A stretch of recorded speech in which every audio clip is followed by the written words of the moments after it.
Bienvenue à toutes et à tous à cette nouvelle séance de Découvrir le cinéma. Cette semaine, nous vous proposons de découvrir Hit the Road, le premier long métrage du réalisateur iranien Pana Panahi. Les plus cinéphiles d'entre vous auront peut-être reconnu le nom de famille de ce jeune réalisateur de 37 ans, qui se trouve être le fils du cinéaste Jafar Panahi. Plutôt bon élève, Pana Panahi a d'abord commencé une carrière d'ingénieur, qu'il a assez vite stoppé pour revenir dans son milieu naturel, si je puis dire, à savoir le cinéma. Il a en effet vécu sur les tournages des films de son père, et avant ça ceux de certains des films du réalisateur Abbas Kiarostami, sur lesquels Jafar Panahi était assistant.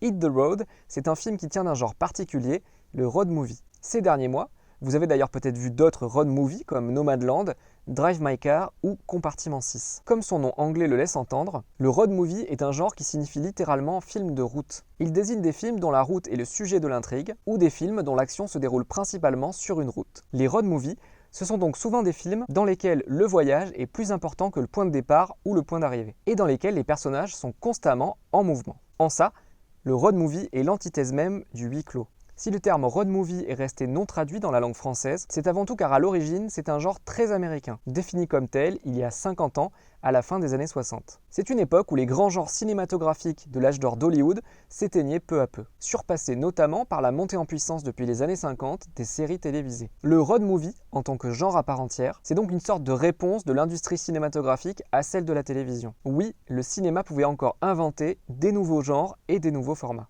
Le film qui a popularisé le road movie en tant que genre, c'est certainement Easy Rider, de et avec Dennis Hopper, qui est sorti en 1969, l'histoire de deux motards qui traversent les États-Unis, de Los Angeles jusqu'à la Nouvelle-Orléans. À l'image d'Easy Rider, les road movies, c'est souvent des histoires de duo, comme dans Thelma et Louise de Ridley Scott en 1987 ou Sailor et Lula de David Lynch en 1990. Mais du fait de la composition de son casting, à savoir une famille, la véritable filiation d'Hit the Road est peut-être à trouver du côté de son lointain cousin américain Little Miss Sunshine, réalisé par Jonathan Dayton et Valerie Faris en 2006. Car Hit the Road, le premier long métrage de Pana Panahi, c'est avant tout l'histoire d'une famille dans l'Iran d'aujourd'hui. 4 personnages que l'on va apprendre à découvrir alors qu'ils sont en route pour une destination mystérieuse. Vous aurez beau chercher, vous remarquerez que les personnages n'ont ni de nom ni de prénom. Ils sont désignés au générique comme le père, la mère, le petit frère, le grand frère. Comme l'ont fait d'autres cinéastes avant lui, Pana Panahi permet au public de s'identifier à cette famille, qui pourrait être n'importe quelle famille iranienne contemporaine, et plus largement n'importe quelle famille. Et en ça, le film a une réelle dimension universelle. Contrairement à son père, Pana Panahi n'a pas subi d'interdiction d'exercer son métier dans son pays, et il a donc pu réaliser assez sereinement Hit the Road. Car il faut que vous sachiez que pour produire un film en Iran, il faut que le réalisateur soumette son scénario au ministère de la Culture et de l'Orientation islamique pour approbation. Pour avoir cet accord, Pana Panahi a donc transmis un faux scénario et a choisi des endroits reculés de l'Iran pour son tournage, ce qui lui a permis d'être relativement tranquille. Pour autant, Hit the Road ne peut être montré dans le pays dans lequel il a été tourné et ne le sera sans doute jamais.